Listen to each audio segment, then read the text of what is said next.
Good evening, or afternoon really, isn't it? 4:30 p.m. I'd like to open up this afternoon's special council meeting, and on behalf of the City of Kalgoorlie-Boulder, I'd like to begin by acknowledging the traditional owners on the land in which we meet today and pay my respects to elders past and present. I will read the full disclaimer today, noting that this meeting is being recorded and streamed live on Council's website in accordance with the City's public participation in Council meeting policy, which can be viewed on Council's website. All reasonable care is taken to maintain your privacy. However, if there are any visitors in the public gallery, your presence may be recorded. By remaining in the public gallery, it is assumed your consent is given if your image is broadcast. The recommendations contained in this agenda are officers' recommendations only and should not be acted upon until Council has resolved to adopt those recommendations.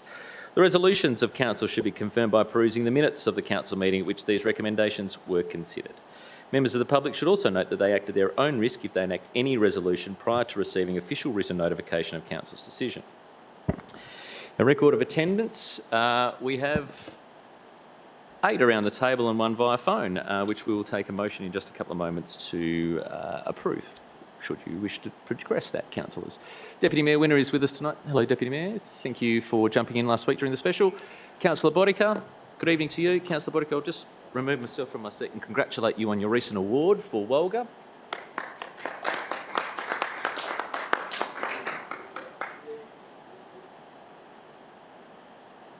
We also did we didn't pre-record that. We took a photo earlier in line of that, so congratulations, Councillor Bodica, on your achievement. Councillor Della, good evening to you. Good evening, Councillor O'Donnell. Hello, Councillor Viskovich. Good evening, Councillor House. Hello to Councillor Walker-Dunstan. We also have Councillor Johnson, who is via phone. I'll take a motion to accept him in just a couple of moments. Our acting CEO is Mel Osborne, who's with us tonight. Good evening to you, Mel. Making it here with a couple of minutes to spare. Excellent. Adam Streeline is our Director of City and Community. Thank you, Adam, for joining us. Cass Yeager is our Director of Corporate and Commercial. Hello, Cass. And Louis Camporelli is our Director of Engineering. We're also joined by Marketing, Governance and Office teams as well from Governance and Systems Admin. Just before we move on, I'll take a motion to accept Councillor Johnson into the meeting today. Councillor Johnson's currently joining us via phone from a location in Perth. Is there a mover of that? Thank you, Councillor Bodica. Seconded, Councillor O'Donnell. Is there any dissent to having Councillor Johnson with us? No. Carried 8-0. Welcome, Councillor Johnson. Thank you. We have 2 apologies from members of staff, Francis Liston, our Director of Governance and Organisational Strategy, and Mayor Hicks, our Director of Advocacy and Strategy. There is no leave of absence, there is no public access and public question time, there are no petitions, deputations or presentations. Councillors, any interests? No interests this evening. No applications for leave of absence. There is a procedural motion to suspend Section 9.1 of the Standing Orders Local Law of 2013, that is, requiring members of council to rise to speak be suspended. Is there a mover on that particular motion? Move, Councillor Walker-Dunstan. Seconder? Councillor Viskovich. Is there any dissent? No dissent, councillors? None on the phone? Thank you. Carried 8-0. Sorry, 9-0. Councillors, we have reports of officers. Just a note before we move on to this particular item tonight. There was a special council meeting that was Wednesday night which had the 26-27 differential rate submissions as a confidential. That is no longer a confidential, councillors, just to make you aware, and that is attached for public consumption. We have 8.11. We have an alternative motion. Councillor Bodica. Thank you, Mr Mayor. That Council 1 acknowledges the submissions received in relation to the proposed 2026-27 differential rates as contained in Attachment 2. Requests the Chief Executive Officer proceed with the preparation of the 2026-2027 budget with an amended differential rate and minimum payments to reflect a 4.96% rate in the dollar increase to GRV residential and corresponding changes as below to maintain the existing differential relationships between categories. Up on the board, the differential rating category, GRV residential 0.056380, minimum payments 1227, GRV commercial industrial 0.0850041227, GRV accommodation 0.105599 1414, GRV mining 0.112761 1414, UV pastoral and other 0.101701, and that amount of the payments 382. UV mining 0.203186, that's 478. 3, the 1.4% reduction from the proposed 6% increase is to be funded by removing the transfers to reserve for future projects and asset management. Thank you, Councillor Botica. Is there a seconder for that motion? Thank you, Councillor Johnson. Councillor Botica, you wish to speak?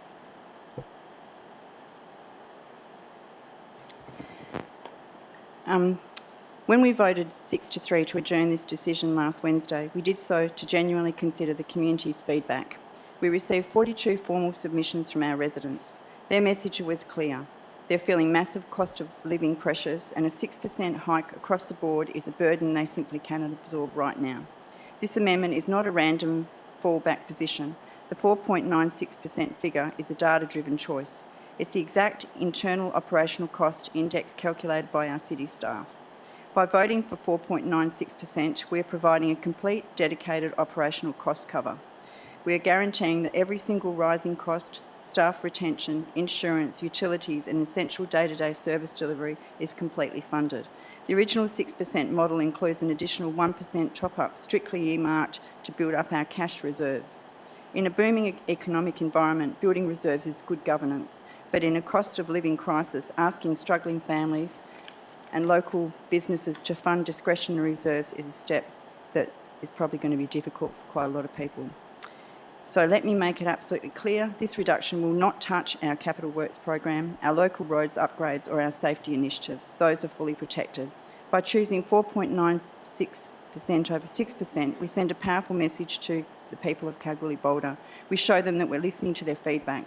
We show them that council is willing to find internal efficiencies before passing expenses on to ratepayers. And most importantly, we prove that we can maintain a physically responsible city without breaking the household budgets on the people who elected us.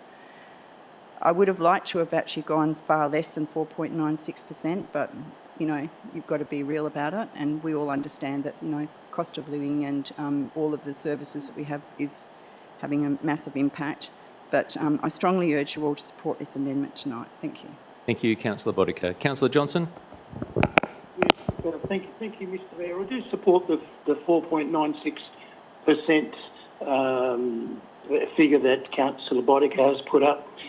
Basically, it's close to the figure that the office has put up on the initial motion, that being 5%. We did have a plus 1% going to reserves. But on reflection, I'm looking at this and saying, well, that can be generated via other mechanisms throughout the next 12 months or into the new year. It's important that reserves are important for ongoing asset improvement and replacement and need to be an important consideration moving forward by all elected members and our council in the city. We have some fantastic assets, but from time to time, they need to have parts of their structure replaced. Council need to ensure fiscal reserve responsibility and develop policies, and I say this, develop policies to ensure that these occur over the coming years. I endorse this and I hope all those around the table endorse this increase or this rate of 4.96 for this budget. Thank you. Thank you, Councillor Johnson. Speaker against? Councillor Della. Thank you, Mr Mayor. I will be speaking against the motion put forward by Councillor Botica. In doing so, I'd just like to highlight that Councillor Botica, great initiative that we're going to look at a 4.9%. The 1% is going to future-proof our organisation moving into the future years. Councillor Botica's alternative motion will save ratepayers on average about $14. So that is probably one of the strongest messages that I can send. we're not going to be saving an awful lot by removing about 1%. So firstly, I'd like to also acknowledge the genuine cost of living pressures being experienced by residents across our city. There were 42 submissions, and what clearly came through was that there is an expectation for the city to provide much higher service delivery than what we're currently doing. And by reducing our budget, we cannot meet those standards. So I ask the community, what will we remove from our budget so that we can continue to deliver a higher service of delivery? The submissions highlighted also that infrastructure maintenance is behind the 8 ball, so we need funding to be able to support that. And while maintenance remains important, the city is facing significant asset renewal. We are on the verge of having a full asset renewal program and report that will guide our future budgets. So this is something that the city has not had in such depth previously. And one of the other sentiments in the feedback was that our community would like us to be stronger in charging FIFO and the mining sector. And I think this budget and rates adjustment strongly supports what the community are advocating. And I wouldn't be able to sit here tonight and not be fully aware that this is something our community is screaming for. Thank you. Thank you, Councillor Della. Just, Councillor Johnson, I'm not sure if you're aware, but your phone's not on mute at the moment, so I'm copying your yawns coming through. Thank you, Councillor Johnson. Speaker for. Speaker against. Councillor O'Donnell. Thank you, Mr. Mayor.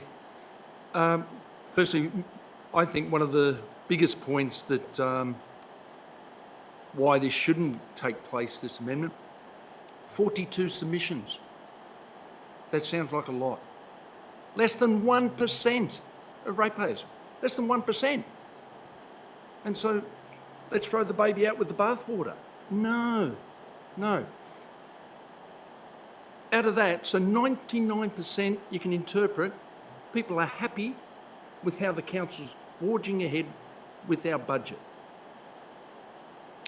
Of course, and as Councillor Della said, we all acknowledge cost of living is hard, but the city has time to pay arrangements. The city is not going to foreclose on any ratepayer that can't meet. If the ratepayer can't meet, they can come to the city and talk with them, and the city will help as much as they can. It was mentioned that the money can be gained from other resources. 380,000, good luck with that. And if it can be gained from other resources, well, why wasn't that done in previous years? We've got ourselves in this predicament because we haven't been setting money aside. We need to set money aside for a rainy day. This money will not be utilised or okayed by the work experience kid.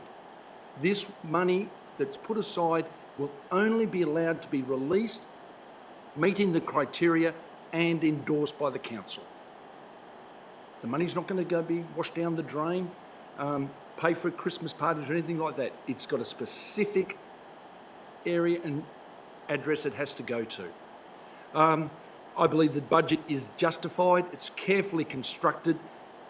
We've spent countless meetings and staff have spent weekends trying to get this done. I think 6%, including the 1%, is fair, very fair. And that, do you see the Reserve Bank saying, "Oh, cost of living"? Oh, don't worry, we're still going to put your the mortgage up, your interest rates. Do they say, "Oh, we won't do it because people are hurting"? So it's not going to. And it was said in there, if we put $380,000 aside this year, factoring in annual rate increases of 5%, the next financial year we'll put in 399. then 419 and 444. Next minute, in 4 years' time, we've got $1.64 million sitting there to do things with, and not say, oh, we've got no money, we've got to tighten, we've got to do this, we've got to do that. I think this is a very good resolution by Councillor Della is putting forward, but I strongly disagree with Councillor Botica's one, even though I understand where she's coming from. And I would like to make one comment. I hope councillors are put into this place to make decisions. Some decisions might not be happy for everyone, but we do it for the community. We don't do it for individual, one or half a dozen individuals. We do it what's best for the community. And in this instance, even though we all say, oh, get the rates down, well, that's a bit of a vote catcher. You know, come the next election, I voted for that. But I disagree. It's...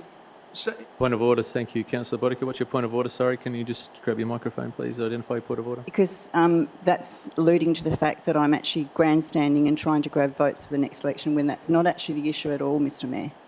I've done it in perfectly good faith, but anyway. Thank you, Councillor Botica. I'll hold your point of order. There was no direct mention to yourself in regards to that. It was a mention to councillors. There was no direct mention to yourself. I won't hold your point of order. Councillor O'Donnell, please proceed. Noting that Point you of order, need... Mr Mayor. Beg your pardon? Point of order, Point please. of order, Councillor Viskovich. Just the time on the speech, please. Hold on. Thank you, Councillor Viskovich. Sorry? We've got time? When did that come in? I'm pretty sure, apart from the mover, that it's silent. Can you please highlight the standing order?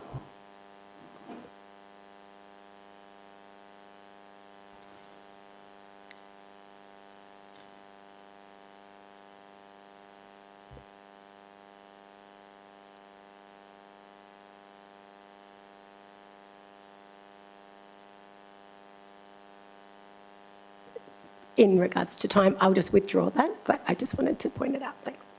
Thank you, Councillor Viskovich. I was just about to mention before your point of order that Councillor O'Donnell has started drifting in his debate, and to keep it back. Thank you, Mr Mayor. And just in response, I'm not directing this at any single person councillor, not one single. I am basing my comment on experience second time round as a councillor and as a politician. People make decisions, some people make decisions based on a forthcoming election. It's there. Thank you, I don't Councillor believe O'Donnell. any are here are doing that and that. Thank you, Councillor O'Donnell. All I'll right. ask you to wrap it up, please. Oh, yes, thank you. But I'm not going to support this for 4.96. I'm going to support Councillor Della's. Yeah, thank you. Thank you, Councillor O'Donnell. Just pointing out 9.4 of the standing orders. Relevance. Restrict your remarks to the motion, the amendment under discussion. Thank you. Speaker 4. Councillor House. Thank you, Mr Mayor, and thank you, Councillor Botica. I appreciate the time, the effort, and your speech. That was very well put together. I also like to thank Councillor O'Donnell for comparing us to the RBA, and I think it's a very relevant organisation that you chose, Councillor, because I would say that we are nothing like the RBA. We have local community members who engage with us, talk to us, we go to the shops and we see them, we go to football and we engage with them. And the people who are doing that are telling me that they don't think they're getting a good deal. And so I can't argue with that, because the information that I've asked for to support the position that the officers have taken hasn't been forthcoming. I've asked on several occasions for really critical, important information that is upon us to have to make an informed decision. They include the Strategic Asset Management Plan. Naturally, it's one of our biggest costs every year is infrastructure maintenance. I think it might have been referred to previously. Our other largest cost, which I've asked for and I called for, was a workforce plan. Now, this is going to tell us how much we spend annually on our workforce, and it will tell us where we're going in terms of that direction. So those two critical documents that I again touch on are regulated, are regulatory requirements we don't have. And so in absence of that, we've been having to work off historical data, off things that we just know to be true. And it's okay for that to be true if operationally, but as an elected member, how do we look at it from the community's point of view? Because we are the community's eyes, ears, and mouth, because they're here to speak on behalf of the community. And so even in my own opinion, well, I can't really have an opinion on this because I'm not an accountant. I'm not part of the RBA. But if I were, I'd be far more attuned to know financially what is right and what is wrong. But what I can say is the community has spoken. They have said 42 people have said, we don't feel like this is, sorry, maybe there was one in support, I believe. So 41 submissions have said that we're not in favour. And it's easy to put a number on that and to diminish that. I'm not sure why anybody would want to diminish what the community has to say to us. And to say that I'm going to have a rigid percentage to clarify that a survey or an input is validated by a percentage. I would say if one person made a submission, we should consider that just as thoroughly as we would with 42 submissions. Because I have to go into the shops, I have to go to the pub, I have to go have food, and I have to be asked these questions. And I'm not sure if anybody else gets these questions, but I do. And I said this the other week, I need to put my hand on my heart and say I have to base this on something. And I think Councillor Bodica's proposal here is basing it on something. She's taken the report says 4.96. She hasn't just made this up. She's taken the officer's advice and applied that in a practical, in a pragmatic sense. So again, thank you, Councillor. I'm not going to labour on any longer, and I really hope that this is supported, and I hope that we really take this through to the budget and we look to make savings in the budget. Thank you. Thank you, Councillor House. Councillor Viskovich, just for clarification, 9.6 of the standing orders is in relation to speeches, and they should be 5 minutes. So thank you. As there was no clock started for that, I think it's something we may have found in Canberra to be a piece to ensure that people keep to time. Just to clarify that particular piece. Speaker against. Speaker for. Deputy Mayor. Thank you, Mr. Mayor. Look, this equally could probably go against or for. I'm in that really uncomfortable position at the moment of being a little bit both ways where on this decision. Councillors, this is one of the more important decisions we make every year as a council because it goes directly to how we balance affordability for our community with the financial sustainability of the city. I think it's important to acknowledge three key things. Number one is that nobody likes rates. People don't like paying them, and council doesn't like to set them. It's reality, but it's something that we're faced with every single year. Secondly, the reality is that our costs are increasing, and we do need to ensure that we can continue to deliver services and maintain our infrastructure. But finally, the community has also been very clear through their submissions we've received. People are feeling the cost of living pressures, and there is a strong view that a 6% increase is too much at this point in time, a view shared by some of the councillors around the table, as per Councillor Bodica's alternative motion tonight. I don't fault at all what officers are proposing, and I 100% agree that we need to be building our reserves to allow future key community investments, projects and assets to be appropriately funded and maintained.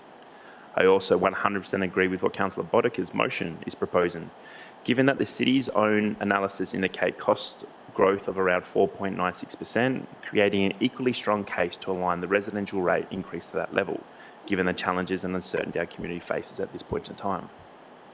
Both viewpoints are correct and valid in what they are proposing. It's the offer of greater financial sustainability in the future versus community acceptability at this point in time.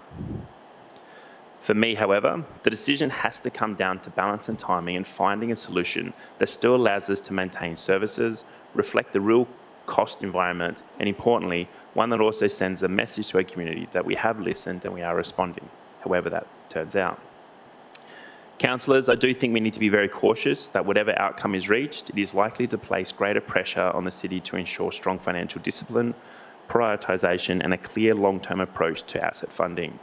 This needs to be achieved through clear expectations, policies, and strategy moving forward, instead of making decisions potentially on a year-by-year basis. Both outcomes have their benefits and risks, with only a savings element between the two, in essence, being discussed and worked out tonight. Do we look to start saving now, or do we delay? I'm comfortable with whichever outcome is reached, provided our services for our community are not impacted, and note that, for me, this is only one very small piece of the very large challenge ahead of all of us around this table. Thank you. Thank you, Deputy Mayor. Speaker against. Councillor Viskovich. Thank you, Mr. Mayor. I too would just like to thank everyone that took the time to provide feedback on our rates. I understand it is a tough time for many, including small businesses and the council. I do also want to confirm that many of the responders seem to have been misinformed on some of the subjects they brought up, and I do hope that our admin team can teach out to those to clarify that information to you. I appreciate and understand Councillor Boulder's motion that she's proposing. However, just like every household should have savings for unexpected expenses, I believe the city should also maintain healthy cash reserves. It allows us to respond to unforeseen costs, replace ageing infrastructure, and invest in opportunities for our community without placing unnecessary future financial pressure. In Western Australia alone, increases over the past 12 months have had electrical equipment increase by 6.3%, cement products by 5.2%, gas and electrical appliances by 5.7%. That alone shows that we need an increase of at least 5% to cover our in future costs. I do understand Councillor Boutique's motion and I understand the community's concerns. However, I feel we need to look towards the future. Thanks. Thank you, Councillor Viskovich. Speaking against. Speaker for. Speaker against. Sorry, no. Before the mover has the right of reply, I will provide some points. And then at the end, I'll declare my vote. You're right. It is a powerful message, Councillor Boutique, to the community when it comes to reducing that down from 6% to 4.96%. Pointing out the fiscal responsibility that we as elected members face is one of the toughest and most crucial parts of our role. Developing policy and also understanding where our future opportunities lie is a pathway that we should be treading. It's one that we should have as strategies, as mentioned before, rating strategies, reserve strategies and the like. That is crucial for us moving forward. Cost of living is affecting so many people at the moment. 42 submissions where I'll come back to that. The other mechanisms, though, that we are lacking to get us into this position at the moment, Councillor House has identified, asset management and workforce plans. They are crucial in understanding where our financial position sits and where our financial position needs to be in the future. Our financial sustainability and the ability to consult to the community in regards to that is also crucial. I do note that the consult has only had 42 submissions. However, something that we don't provide our community, I don't feel, in that instance with those 42 submissions is what that 6% was going to make up. That 5% was earmarked for a general rates purpose and 1% was for reserves in the future. There is a common theme amongst the submissions, which are now public. I'm grateful to see that they're now public, and that is that we're not meeting expectation on our execution. I will not support, Councillor Boutique's motion. However, Councillor Boutique, if you have the numbers tonight where your vote gets up, I will happily beat that drum for us in the community because it is a very responsible, very well put together and thoughtful approach to our community, and I completely understand your genesis for it, so well done on that. From us as elected members, though, 1% in reserves. I'm a conservative person. I like to have that little piece for a rainy day. This is not for a rainy day. This is for our future councils and for future opportunities within our community. I understand the sentiment around the table. I understand that the submissions that have been placed, and I really appreciate what those people have come forward. There were years ago when we only used to get one. Now we're getting 42. So thank you to the staff who have managed to probably make sure that that messaging is getting out to the community. But I think our financial sustainability and our ability to execute beyond expectation to the community, which is pretty much what you've wrapped up today, councillors, in terms of your discussion, is not there, and this 1% for me fills that void. It's as simple as that. However, Councillor Bodica, should your motion get up today, again, I applaud you for the brave and courageous way in which you've gone about it. Councillor Bodica, you have the right of reply. Look, first of all, I'd like to thank the staff and the acting CEO for the work that they've put into putting the budget together. They've done a fantastic job. I also want to acknowledge the many hours that fellow councillors and the Mayor, Deputy Mayor have put into the sessions that we've had. They've been long hours, probably some of the longest budget sessions I've ever seen in my period on council. And so, you know, there's definitely been a lot of emphasis on trying to do the right thing for the community. However, I don't think it's best practice to ignore a clear message from our ratepayers who have reached out to us with their feedback. You know, we as a community are currently experiencing a really hard cost of living in town. I understand myself, I'm a business person, I understand finance, you know, sort of it's something that I have to budget for every year as well. But, you know, I sort of think that at this point in time, 4.9% is a fair rate rise, and, you know, sort of given the economic environment and the climate, I'm, you know, really happy with the 4.96. I urge other councillors to support it, please. You know, so we'll just see what the best outcome is for the community. Thank you. Thank you, Councillor Bodica. As there has been dissent recorded to this particular item, those in favour of Councillor Bodica and her alternative motion tonight, please raise your hands. Deputy Mayor, Councillor Bodica, Councillor House, Councillor Walker-Dunstan, Councillor Johnson. In support, those against? Mayor Wilson, Councillor Viskovich, Councillor O'Donnell, Councillor Della. Congratulations, Councillor Bodica. Your motion is successful, 5-4. There are no confidential items tonight, and I will now close tonight's special council meeting at 5:02 p.m. Thank you all for your attendance, and I appreciate the work that's gone into both motions. Thank you.